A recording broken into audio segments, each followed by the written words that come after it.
vuur van de eeuwige schatten bevrijd. Keek je niet meer een naald naar de klok aan de muur, kwam je los uit de greep van de tijd.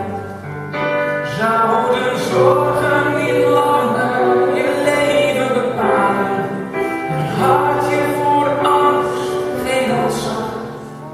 Als je held of heldin van je eigen verhaal, al was het dan maar voor één dag.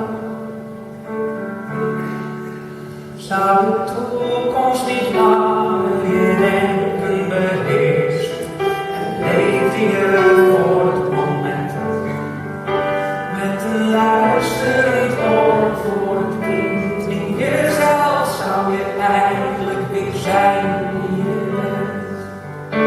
We verbannen de dromen naar morgen en later, maar doet het eerst stiekem geen pijn. Dat je dan pas zou doen wat je altijd al had, als er nooit meer